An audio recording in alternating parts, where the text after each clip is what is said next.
Hello everyone, আজকের যে ভিডিওটা বানাচ্ছি সেটা হচ্ছে বোটক্স ভার্সেস কেরাটিন। তো অনেকের মধ্যে এই প্রশ্নটা আছে, আমি জানি যে কোনটা বেটার, কেরাটিন বেটার না বোটক্স বেটার।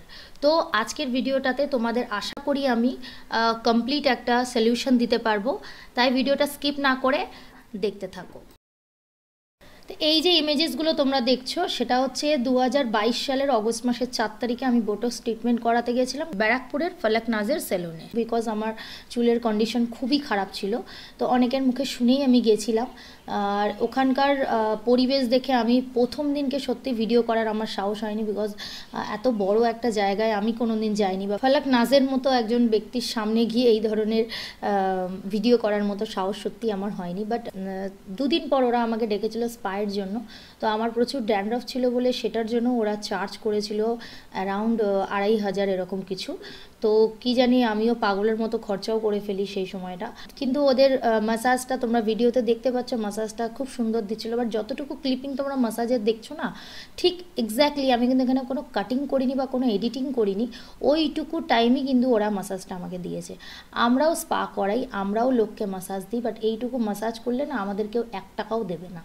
তো আমি মেয়েটাকে বললামও যে এইটুকু ম্যাসাজ দিলে আর দেবে না, তখন বলছে না, এই ট্রিটমেন্টে এইটুকুই চলে। তো আমার কাছে এটা একটুখানি লাগলো, বিকজ তোমরা 10,000 15,000 করে করে এক একটা মানুষের কাছ থেকে নিচ্ছ, তাহলে সার্ভিসটা ঠিক কতটা লেভেলের তোমাদের দেওয়া উচিত সেটা তোমাদের প্রত্যেকেরই জানাটা ভীষণ দরকার।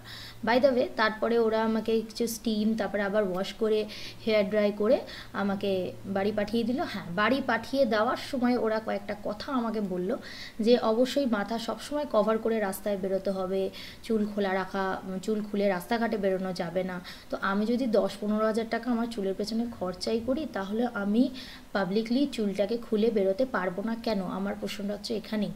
তো আমি ওদের কথা মতো কিন্তু ওইভাবেই চলেছিলাম, সেই জন্যই বোধহয় আমি 1 বছর আমার চুলটাকে ঠিকঠাক রাখতে পেরেছিলাম। বাট বিশ্বাস করো, বাইরে গিয়ে না কখনোই রাস্তায় আমি খুব আনন্দ সহকারে আমি বেরোতে পারিনি। মানে সবসময় সত্যিই আমি চুলটা কভার করেই বেরিয়েছিলাম।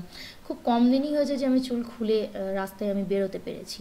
তো যাই হোক, তারপরে 1 বছর পর আমি 2023 সালের ডিসেম্বরের 26 বা 27 তারিখে আমি গ্র্যাভিটিতে গেলাম। দ্য গ্র্যাভিটি, যেটা আমাদের খড়দায় রহরাতেই আছে। তো ওদের সার্ভিসে আমি ভীষণ প্লিজড, মানে আমি তোমাদের বলতেই পারি আমি ভীষণ প্লিজড। কারণ এই যে দেখছো যে ওরা আমার সাথে যেভাবে কাজ করছে, আমি কাজের কথা বলছি না, মানে ফলক নাজের ওখানেও আমার খুব সুন্দর সার্ভিস আমি পেয়েছি, এখানেও আমি খুব সুন্দর সার্ভিস পেয়েছি। বাট ওরা কিন্তু আমাকে যা চুলের যে টেক্সচার, যা আমার চুলের যা ধরন করে দিল, আমি সবসময় চুল খোলা রাখি। ইভেন ফলক নাজের ওখান থেকে করে আসার পর আমার হেয়ার ফল তো হতোই। আমি বলবো না যে কমপ্লিটলি 10-15 হাজার টাকা যেখানে আমি খরচা করে এসেছি সেখানে আমার হেয়ার ফল একদমই বন্ধ হয়ে গেছে, সেটা কিন্তু আমি বলতেই পারবো না। বাট এখানে দেখো, আমি 3,500 টাকাও বোধহয় খরচা করিনি, তারও বোধহয় কম আমি করেছি খরচা। তো সেইটুকুতে আমার আজকে 2 মাস হয়ে গেল, আমার চুলের কোনো রকম সমস্যা নেই, জটও পড়ে না। যেখানে বোটক্সেরও একই কথা, যে চুলের টেক্সচার চেঞ্জ করে দেবো, চুলটা একটু সিল্কি শাইনিং হয়ে যাবে। বাট আমি বুঝতে পারলাম না যে সেটা কতদিন লাস্টিং করলো আমার চুলে। আমি তো কভার করে করে বেরোতাম, আমি স্টাইল কিছু করতেই পারলাম না। বাট এখন যে আমার চুলের যে কন্ডিশন, আমি যে কেরাটিন ট্রিটমেন্ট করে এসেছি এদের এখান থেকে, সত্যি বিশ্বাস করো আমি সবসময় চুল খোলা রাখি। ইভেন এমনও সময় হয় যে আমি চুল কম করারও টাইম পাই না, তখনও যে খুব বেশি হেয়ার ফল হয় সেটা কিন্তু আমি বলবো না। তখন নর্মালি যতটুকু চুল আমার না আঁচড়ানোর জন্য, ধরো সকাল থেকেই আমি চুল আঁচড়ানোর টাইম পেলাম না, তো একদম সন্ধ্যেবেলায় গিয়ে চুল আঁচড়ালাম, সেক্ষেত্রে হেয়ার ফল একটু হবেই, বিকজ একটু হলেও জট চলে আসে।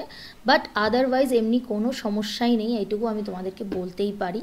আমি তোমাদেরকে পুরো ভিডিওটার মাধ্যমে এটাই বোঝানোর চেষ্টা করছি, বোটক্স বলো বা কেরাটিন বলো, দুটোর কাজ কিন্তু অলমোস্ট সেমই। বোটক্স করাতে প্রায় তোমার 7 থেকে 8 ঘন্টা লেগে যাবে, যেখানে কেরাটিন করাতে 3 থেকে 4 ঘন্টা, তাও লাগে না, বিকজ ওরা অনেকে মিলে কাজ করে, ততক্ষণ সময় লাগে না। যাই হোক, আমি ইভেন আরও এদেরকে যখন ফাইনালি ওরা যখন আমাকে 2 দিন পর ডেকেছিল স্পায়ের জন্য, স্পায়ের দিন আমি ওদেরকে নর্মাল হেয়ার ড্রাই করতে বলেছিলাম, একদম কোনো রকম হিট দিয়ে ব্লো ড্রায়ার করতে আমি বলিনি।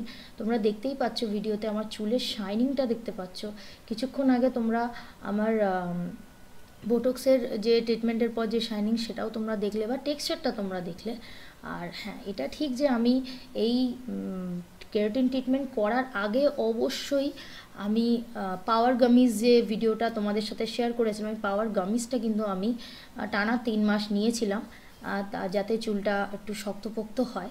আর এখন যে চুলের টেক্সচারটা তোমরা ভিডিওতে আমার দেখছো না, বিশ্বাস করো 2 মাস 2.5 মাস হয়ে গেল তো এখনও এরকমই রয়েছে। তাই তোমাদেরকে রিকোয়েস্ট করব যে কাইন্ডলি সব কিছু যাচাই করে তারপরেই একজনের কাছে তোমরা তোমাদের প্রবলেমসগুলো নিয়ে যাও। আর আশা করি তোমাদের কাছে এই ভিডিওটা খুবই হেল্পফুল হলো। যদি হেল্পফুল হয় প্লিজ এটা শেয়ার করো, বিকজ বোটক্সের কথা বলে না অনেকে অনেক লম্বা চওড়া বিল হাতে ধরিয়ে দেয়। তো বোটক্স আর এখানে keratin almost kind of same treatment, আমি যেটা নিজের চোখে দেখলাম। এই ভিডিওর মাধ্যমে আমি কাউকে ছোট বা বড় করার চেষ্টা করছি না, শুধুমাত্র আমি নিজের পার্সোনাল এক্সপিরিয়েন্স তোমাদের সাথে শেয়ার করলাম। তোমাদেরও যদি এরকম কোনো এক্সপিরিয়েন্স থেকে থাকে অবশ্যই আমার সাথে শেয়ার করো। আর ভিডিওটি ভালো